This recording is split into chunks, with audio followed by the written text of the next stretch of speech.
Olá, boa tarde. Tudo bem? Nós vamos começar agora mais um Diálogos no Acervo. É um programa semanal do MASP, em que a gente conversa um pouco sobre obras da coleção. Meu nome é Laura Cozendei, eu sou assistente curatorial no museu e trabalho na área de mediação e programas públicos. Eu hoje vou estar aqui com o Valdiael, que também é da equipe de mediação em programas públicos, e nós vamos conversar sobre a obra Retirantes, do Cândido Portinari. Deixa eu só ver se ele... Sim.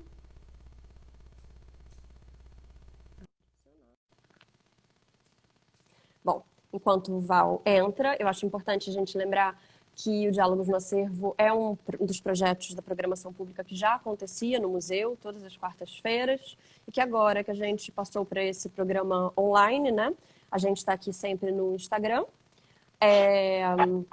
Atualmente, o Diálogos no Acervo, ele está sendo conectado com o programa Desenhos em Casa, que é uma chamada, né, que o MASP faz toda semana na sua página no Instagram, propondo para todo mundo para reinterpretar e retrabalhar obras da coleção. E a obra dessa semana é O Retirantes, do Portinari, talvez uma das obras mais icônicas do museu, né? Agora que o Val chegou, então acaba que eu acho que é sempre uma forma da gente ter a oportunidade de fazer uma leitura mais aprofundada desses trabalhos. Agora que o Val chegou, eu vou desativar os comentários para a gente poder ver a carinha dele. Mas, por Boa tarde, favor, Laura. enviem perguntas aqui na caixa de perguntas. Boa tarde, Val, tudo bem? Tudo bom? Boa tarde, pessoal. Como a Laura disse, eu sou o Val de Aelbras. Me conhecem aqui mais como Val mesmo. Também sou da equipe de mediação em programas públicos.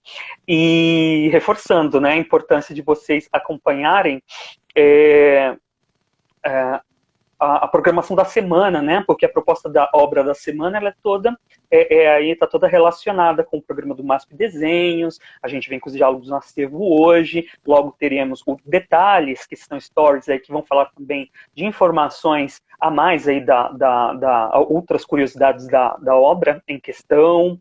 E amanhã também tem a live do nosso diretor artístico Adriano Pedrosa com o João Cândido Portinari, que é o filho do artista, né? Então tem toda uma programação bem completa aí sobre o trabalho desse artista, né? Queria fazer um combinado com vocês. Desculpa, pode falar, Laura, você ia Não, falar. só queria lembrar que vocês podem enviar os desenhos, né?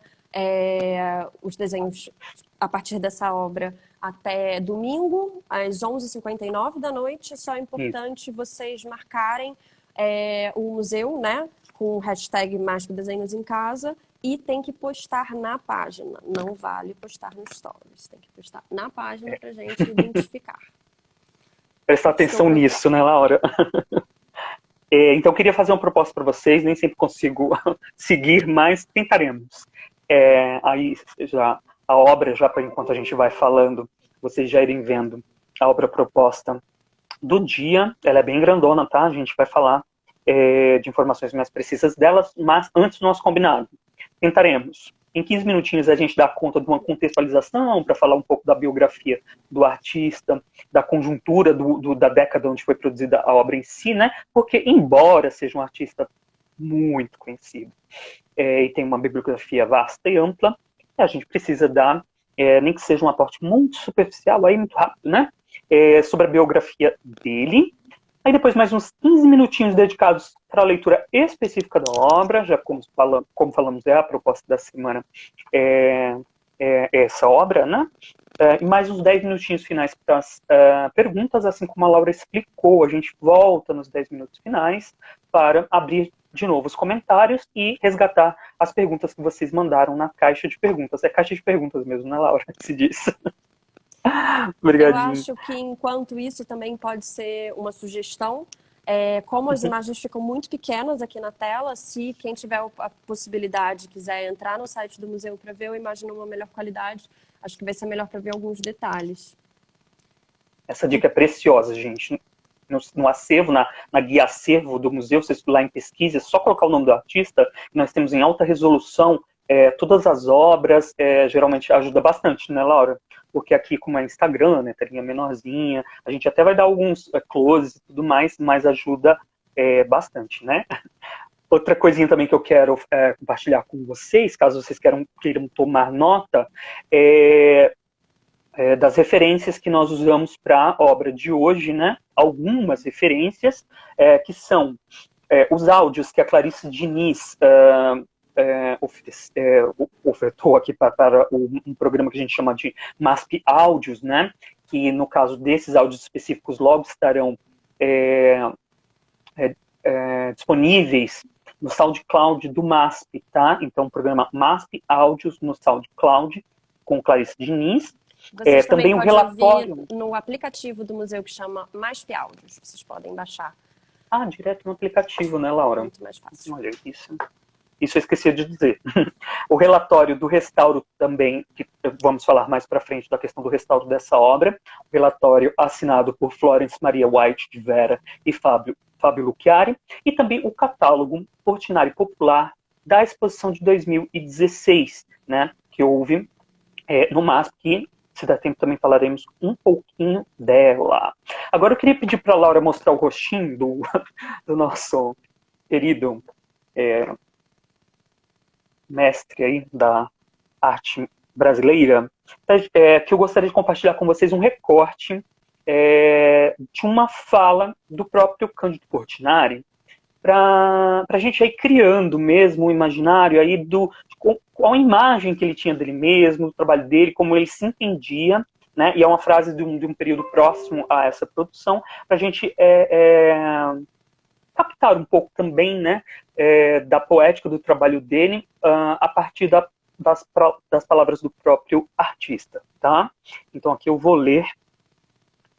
Aqui estou para afirmar que a pintura que se desliga do povo não é arte, mas sim um passatempo, um jogo de cores cuja mensagem vai de epiderme a epiderme. É de pequeno percurso. Mesmo feita com inteligência e bom gosto, ela nada dirá ao nosso coração. Uma pintura que não fala ao coração não é arte, porque só ele a entende. Só o coração nos poderá tornar melhores, e é essa a grande função da arte. Não conheço nenhuma grande arte que não esteja intimamente ligada ao povo. As coisas comoventes ferem de morte o artista, e sua única salvação é retransmitir a mensagem que recebe. Cândido Portinari. Agora, como eu disse, a gente começar um pouco falando da bio dele, muito sucintamente, né? Cândido Portinari nasceu no interior de São Paulo, numa cidade chamada Brodowski, em 1903, e ele falece no Rio de Janeiro em 1962, que é para onde ele se muda em 1918, né? Lá no ano seguinte ao qual ele se muda, né, ele ingressa no Liceu de Artes e Ofícios e também na Escola Nacional de Belas Artes, lá do Rio, né? Em 1928, ele viaja à Europa, né, e é aí que ele tem contato com obras de artistas da tradição clássica, né, e também das vanguardas, né, modernistas do período. Uma informação bastante importante para a gente perceber e entender transições no trabalho dele. Inclusive, se a gente puder já mostrar uma obra que a gente separou aí, o busto, né, do poeta Felipe Daut. Dessa fase mais inicial. Para a gente ver, né, um trabalho mais clássico mesmo, né, de um tratamento mais realista. Chama-se Busto do Poeta Felipe Daut de Oliveira, de 33, tá? A gente entender, como eu disse, em 28, né, ele viaja para a Europa, e daí para frente a gente vai perceber mudanças alinhadas, né, ao que ele vai absorver aí das vanguardas modernas. Então, ele é provavelmente o artista brasileiro de maior repercussão internacional, né, ainda é.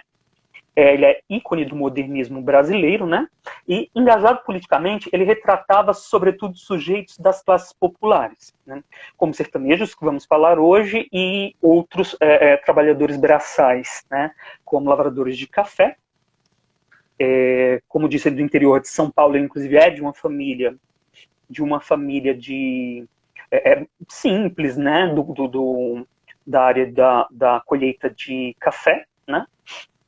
Então, é uma temática bastante recorrente no trabalho dele, na poética dele, né? Fazendo eco na produção latino-americana do período. Quando digo latino-americana, sobretudo pensando aí no muralismo mexicano, por exemplo, né? Alinhado com o que estava sendo produzido também em outros países da América Latina, né? Ainda que, por outro lado, ele tivesse uma produção retratística também da elite, das elites locais, né? E essa é uma informação bastante importante, porque essas características ambíguas que vão marcar a sua biografia, né?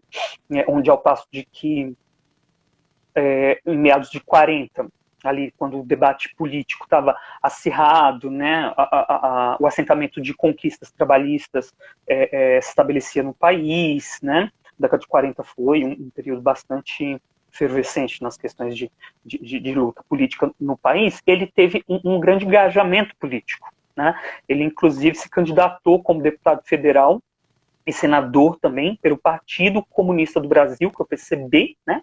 Embora ele não foi eleito, ele não tenha sido eleito, né?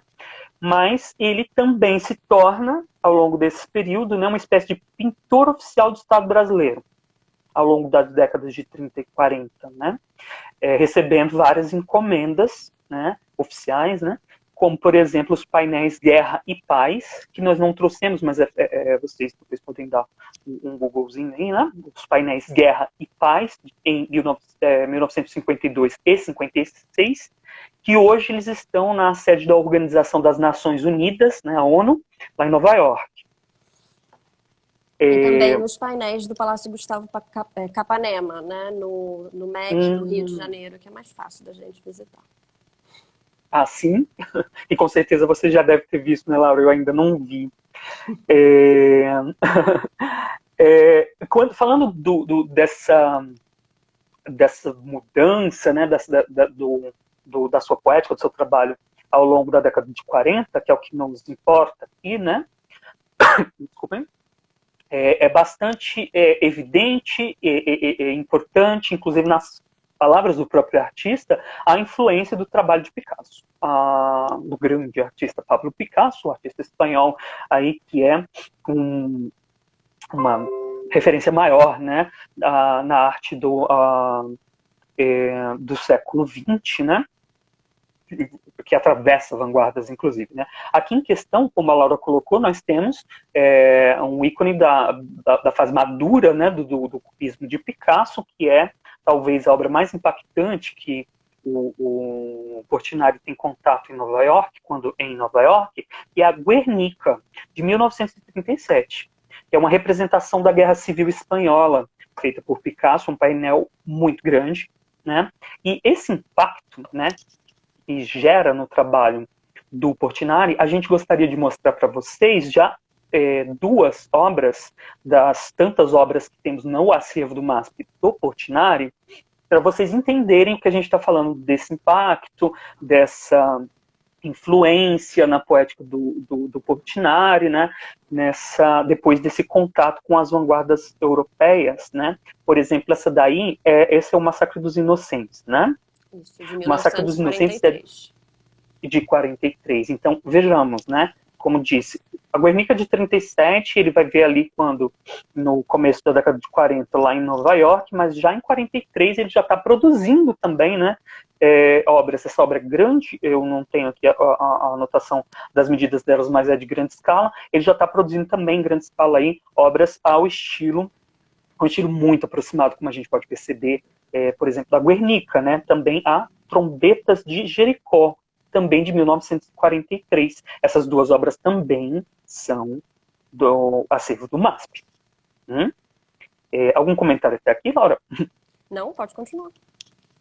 Então eu acho que eu consegui aqui os primeiros 15 minutos de comentário da contextualização. A gente vai dedicar algum tempinho agora a mais detido na relação do MASP mesmo com o trabalho do Portinari e logo a série Retirantes. Em 2016, o MASP organizou a exposição Portinari Popular, como eu disse, né? Uma das referências que estamos usando aqui é o catálogo dessa exposição, que abordava temas, narrativas e personagens da cultura popular indígena e afro-brasileira presentes na sua obra, como os lavradores, migrantes, cangaceiros e operários, né? Pintados no contexto rural e dos morros e das favelas brasileiras, né? São paisagens e tipos bastante recorrentes na imagética mesmo do trabalho do Portinari. O MASP possui ao todo 20 pinturas do Portinari no acervo, sendo que dessas 20, 2 delas estão em comodato, né, pelo MASP B3, né, a B3. O trabalho Retirantes também participou naquele mesmo ano de 2016 da exposição maior, a grande mostra do ano, que foi naquele ano Histórias da Infância, né? E como eu disse no começo, em 2019, Retirantes passou por um restauro, que no MASP mesmo, né, nós temos um setor específico de restauro, né, com profissionais muito competentes, inclusive, onde teve a reforma do chassi, do quadro em si, né, e limpou o antigo verniz da tela, né, que já estava amarelado, oxidado, né, resgatando a intensidade das cores originais da obra, o que quer dizer que, quando o museu reabrir, né, vocês terão a oportunidade de ver, assim como alguns já estavam vendo depois do restauro, né, quando apresentada, vocês vão poder ver a obra com cores mais aproximadas, com um brilho mais aproximado, né, da sua produção original, e esperamos que vocês consigam fazer essa visita e ver a obra pessoalmente no acervo do MASP. Agora, se a gente puder ver A Criança Morta, para a gente falar um pouquinho da série, né? Como dissemos, é uma série, então a gente fala um pouco da série como um todo, para aí a gente entrar na obra Retirantes mesmo em si e falar de detalhes mais específicos para vocês se deterem mais, mergulharem um pouco mais na obra, tá? Mas da série, são obras todas produzidas em 44 mesmo, né? Sendo um total de 4 pinturas, que ficam conhecidas também como esse termo Retirantes, ou às vezes também nomeada como Emigrantes, mas geralmente mais conhecida como Retirantes mesmo, o mesmo título que é dado à obra que estamos tratando hoje, tá? Ela acaba tendo o mesmo nome, a série, e uma das obras que é que falaremos. Falando, para a gente contextualizar mesmo a temática da produção dessa série, né, uma informação importante para a gente pensar nesse imaginário que foi criado sobre a imagem do homem sertanejo, o Nordeste passou por uma grande seca em 1877. Essa grande seca específica, né, ela leva uma migração em massa do povo nordestino, de parte do povo nordestino, obviamente, para outras partes do Brasil, né? Assim ficam conhecidos como retirantes, né? Saem em retirada, né? E foi essa seca desse período específico, ela foi amplamente divulgada, né? É aí que se inaugura um imaginário estereotipado dessa região, né? Tanto na literatura quanto na mídia do período, né? Essa migração sobretudo para os grandes eixos ali da região sudeste, né? Sobretudo São Paulo e Rio de Janeiro, mas assim é entendido, né? Na história que seria esse momento, né? Que inaugura esse imaginário, a criação dessa imagem estereotipada do homem nordestino na imagem do retirante, né? E como dito, o Portinari vira um símbolo nacional, né? Visto que ele ganha o status de um pintor oficial do Estado, né? Ali, como dissemos, na década de 30 e 40, o que reforça ainda mais a visibilidade da criação desse imaginário, né? Como, por exemplo, ali temos um equivalente na literatura com Vidas Secas do Graciliano Ramos, né? todas as pinturas foram feitas no ateliê do artista, que ele chama de ateliê do Cosme Velho. Val, eu vou colocar aqui também a terceira obra dessa série, que é o Enterro na Rede. Acho que é importante a gente Perfeito. destacar, né, que entre essas 20 obras do Portinari que tem no acervo do MASP, essa série é realmente muito importante, muito impactante. Então começa com O Retirante, que é a obra que a gente está enfatizando essa semana. E depois essa é como se fosse também uma narrativa, né? Uma narrativa que se desdobra, então de uma família que começa a se deslocar e perde um filho e depois, né, o enterra um pouco trazendo essa narrativa bastante trágica, né, desse trauma Sim. da seca, né? Nesse sentido, inclusive, essa daí seria anterior, na verdade, aqui. Pedi para a Laura mostrar antes, que bom que a Laura já trouxe, porque, de fato, é isso. Seria a Retirantes, né? Como a gente vai se deter um pouco melhor nela, onde a criança ainda estaria viva, né? Esse segundo momento da narrativa, como a Laura está trazendo aqui para a gente. É a Enterro na Rede, Não, a segundo é a qual criança existe... morta. E depois o enterro na É rede. verdade, então trouxemos na ordem certa. Estou falando bobagem, lógico, o enterro vem depois. Me confundi.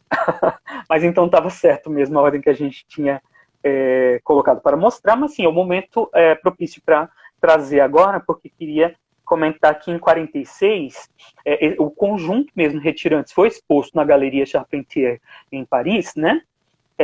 E as 3 obras que foram encontradas no ateliê do artista pelo Piero Maria Bardi, o diretor fundador aqui do museu do MASP, né? Foi adquirida diretamente do artista, né? Foram encontradas pelo Piero Bardi lá no ateliê que eu disse do Cosme Velho, né?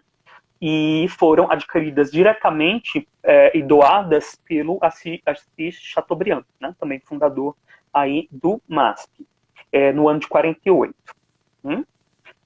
Outra versão do Criança Morta, aquela anterior que a gente mostrou, né? Essa foi adquirida pelo Museu de Arte Moderna de Paris. Então, 3 pertencem ao MASP, tem a narrativa completinha, né? Porque a outra que tem no Museu de Arte Moderna de Paris é uma versão dessa aí que a Laura está mostrando para a gente, né? É diferente da que temos no MASP. Observe, né, os contornos que tem de dramaticidade, né, nas linhas, né? Eu acho que até essa tem uma forma mais... Você quer que eu bote enterro na rede? De enterro na rede. Tem linhas bem marcadas, né? Essa dramaticidade ela é bastante reforçada, como a Laura bem colocou, né? Dessa narrativa épica, né? Época de acontecimentos trágicos que vão dar do momento da migração, passando pelo momento da morte, e aí do enterro, né, tem um apelo dramático, assim, que a gente pode colocar talvez, né, numa visão crítica de o que isso significaria hoje aos nossos óculos hoje em dia, né, quanto a essa questão da estereotipação mesmo de um povo, né. Sim. Tem aí alguns outros exemplos também, né, Laura? Eu acho importante também destacar que esse tema dos retirantes, ele foi um tema que foi explorado pelo Portinari também em vários outros momentos, né? Ai, gente, desculpa, tá errada essa. Pronto.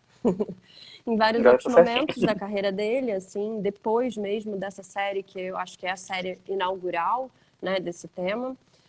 Então, esse aqui é um exemplo de 1955.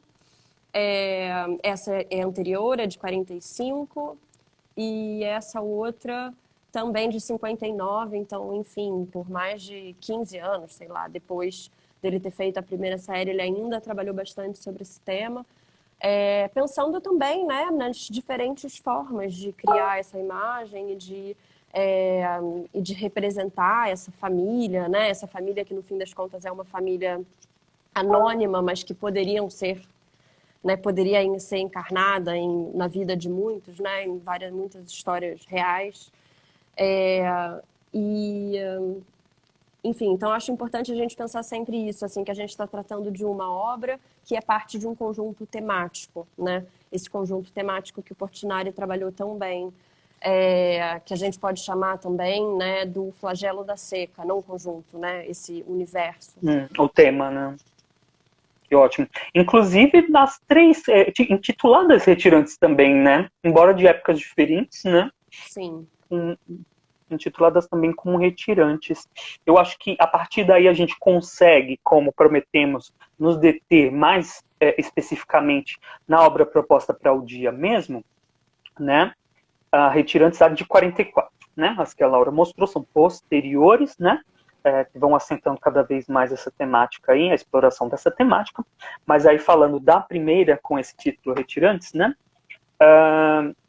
Queria trazer primeiro uma questão que é, sendo o retrato, né, um gênero de pintura histórica reservado à aristocracia, né, posteriormente à burguesia, aqui o Portinari traz esse gênero da pintura, né, retratando uma família ficcional e, como a Laura bem falou, anônima, né, de classe popular. Né. Aqui uma família ficcional porque enfim, não está retratando necessariamente uma família, mas sim um tema, né? Como nós estamos tentando construir aqui essa ideia, né, acerca do êxodo nordestino com as secas do século XX, né? A gente tem, além desse retrato, e quando falamos de retrato é a composição de sujeitos, né, enquadrados, e aqui a gente tem uma composição bem tradicional, inclusive, né, porque estão todos como se estivessem posando, né, como um platô, né, nos limites mesmo, preenchendo os limites mesmo da obra, né, em todos os lados da obra, numa centralidade de uma paisagem de fundo. Né? E falando dessa paisagem, né, e aqui tomando conceitos trazidos por Clarice Diniz, como eu disse, que contribuiu conosco, né, ela traz a ideia de que é uma espécie de uma paisagem metafísica. O que ela quer dizer com isso? Né? Que seria uma paisagem que não nos dá uma clareza nem da hora, nem do dia que ela traz, né? Nem do tempo ou nem do lugar ao qual ela pertence, né? A gente não tem certeza se um horário que eles viraram a madrugada atravessando esse lugar e está amanhecendo, ou se é um entardecer, né? Tem um tempo aí que não se define, né? É um não tempo, né? Ao passo que também tem uma paisagem que embora a gente saiba da temática, a qual estamos trazendo aqui, do êxodo dos nordestinos, ao mesmo tempo é uma paisagem que não necessariamente tem índices claros, né, de que lugar é esse. Né? E percebamos também como esses personagens se destacam no tratamento pictórico mesmo, né, da definição ali das personagens, como eles se destacam do fundo paisagem.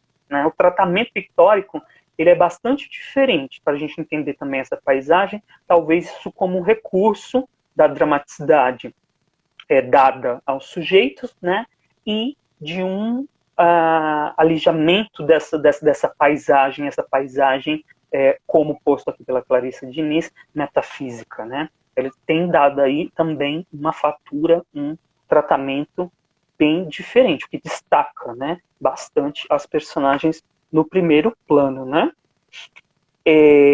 Além disso, nessa paisagem, a gente também percebe que essas personagens parecem ser uma espécie de um contínuo dessa paisagem, né? Os corpos, eles parecem ser feitos das mesmas matérias, né? De pedras, de terra seca, de ossos, né? E a gente tem alguns detalhes para a gente poder entender melhor isso. Talvez o primeiro aqui, o do rosto dessa mulher que segura um bebê, uma criança, né? Não a que segura o bebê. A que segura a criança um pouco maior, ela nem parece ter rosto, inclusive, né? Parece uma máscara até não terminada, né? de uma matéria que poderia muito bem ser osso, pedra, né? Ou uma massa de um barro também, dessa terra seca. Assim como o bebê, também, que a gente também tem um close no bebê que está ao lado, no colo dessa mãe, né? Também o tratamento muito simplificado dessa imagem, que nos sugere um bebê, né? Mas que nesse tratamento simplificado mais nos lembra uma pedra, né? Uma escultura não terminada aí de pedra, né? E para comparar com a paisagem, a gente traz um recorte que, embora não fique muito claro, mas tem um pedacinho de um osso, né? Só para a gente comentar, de um osso no chão, do chão. Só para a gente comentar que nessa paisagem, ela ampliada a gente vai conseguir entender melhor, mas que nessa paisagem a gente vê, né, além de pedras, a gente vê carcaças, né? A gente tem outros sutis recursos da construção dessa dramaticidade também, mas aqui para comentar, né, dessa relação, podemos entender como metonímica, né, de um efeito de uma metonímia, né, onde sujeito também representa a paisagem, né? Um representa o outro e se confundem, né? Parecem ser construídos aí da mesma matéria. Outra coisa que é bastante importante a gente observar, né? E com um olhar crítico, né? Como nós já adiantamos, essa representação fictícia exagerada desses personagens, né? Eles mais parecem zumbis. Se a gente der um close também naquela mesma personagem feminina que a gente viu um rosto, parece uma máscara, a gente percebe que as pernas dela, um close nas pernas... Vou chegar lá. Cheguei. Ótimo. Que tem... É como se ao passo que é uma representação da anatomia da musculatura, como se nem tivesse pele, né? A gente só estivesse vendo a musculatura, mas que essa musculatura fosse... ela está acinzentada, como se estivesse morta, né? Também morto-vivo, né? E como se já não tivesse pele, tivesse quase que corpos putrefatos ali, né? Quase que carcaças humanas mesmo, né? Então a gente vê evidenciado nesse tratamento da massa dos sujeitos. Eu acho que o rosto do sujeito mais velho, que tem a nossa esquerda, eu acho que fica ainda mais evidente. Ele parece... vejamos, né? Embora tenha essa herança, digamos assim, né? De algo que nos remete um pouco às influências cubistas que o Portinari, embora não seja de forma alguma, né? A gente tem um tratamento aí que emula algo ali dessas influências das vanguardas como a cubista, mas a intenção, é disso que a gente quer falar aqui, né? Da intenção de denúncia, né? Naquele momento, né? E acaba, né? A gente pode entender que ela acaba também virando, né? Para outra chave, né? Reforçando a construção de uma imagem estereotipada dos nordestinos, né? Do povo nordestino, como um povo desempoderado, um povo não agente do seu próprio destino, né? Algo sem uma humanidade, né? Sem uma identidade. Ainda tem outro elemento que reforça ainda mais essa iminência de morte, né? Que são esses urubus espreitando essas personagens. A gente tem ali um close em volta da lua, onde a gente consegue ver um conjunto, mas são vários outros. Aí é só um close, onde tem alguns deles, né? São muitos urubus espreitando, né? O que reforça essa morbidez, né? Dessa construção, dessa composição, né? Na espreita, como se já estivesse na espera da morte desses sujeitos, né? Que já demonstram a iminência, né? Da morte. Ou já aponta nessa narrativa, como a Laura colocou, que a criança morrerá. Também um fator que eu acho que é legal a gente trazer, e aí uma leitura livre, tá? Não tem nenhuma referenciação disso, mas nos limites superior e inferior da tela, ele trabalha um degradê, né? Que vai por exemplo, no superior dos azuis, a gente tem um recorte também da quina dos azuis para vocês perceberem, né? Que vai dos azuis claros aos médios aos escuros até um preto, um pigmento preto, né? Dando uma espécie de uma velatura, né? Aos limites da tela, o que reforçaria a ideia de que trouxemos de retratística, né? Como aquela velatura mesmo que se cria nas fotografias, sobretudo em foto antiga, né? Hoje em dia a gente pode colocar como efeito, né? Mas na fotografia antiga a gente tinha aquelas velaturas nos limites da fotografia. A gente tem esse efeito aqui que fica enquadra, né? Ainda mais e reforça a ideia de uma composição bem padrão, bem clássica mesmo. Um outro elemento que acho que é bastante interessante a gente perceber e trazer aqui, para a gente ler, né, num sentido temático, essa criança do canto direito, do limite canto direito, do nosso lado direito, né, do lado esquerdo da tela, essa. Aí mais uma leitura livre, não estou me referenciando em nenhuma bibliografia, mas entendo que aqui a gente pode ler como um comentário contextual na figura dessa criança com essa barriga protuberante à mostra, né? E quando eu digo comentário contextual, eu estou falando que era um discurso bastante recorrente no período, como disse, um período efervescente, ali na década de 40, de lutas políticas, né? De uma crítica ao Brasil, das condições de desigualdade brasileiras, no caso aí especificamente sobre as condições de saúde do povo vivendo em miséria, né? Acredito que aqui a gente tem um comentário sobre uma doença que era muito comum, né? Dentre outras tantas, né? Mas aqui de uma doença que era muito comum no período, que era uma doença popularmente conhecida como barriga d'água, né? E junto a essas tantas outras doenças, dava ao Brasil, inclusive, números alarmantes de mortalidade infantil naquele período, né? E essa barriga d'água, na verdade, é a doença que cientificamente conhecida como esquistossomose, né? Ela é causada pelo verme cistosoma, né? Mas não só na pintura, eu trouxe esse dado porque a gente tem também na literatura tanto fictícia quanto documental da época, né, que era muito recorrente. Então, acredito que é muito evidente, né, essa protuberância dessa barriga dessa criança, tem também um comentário contextual aí.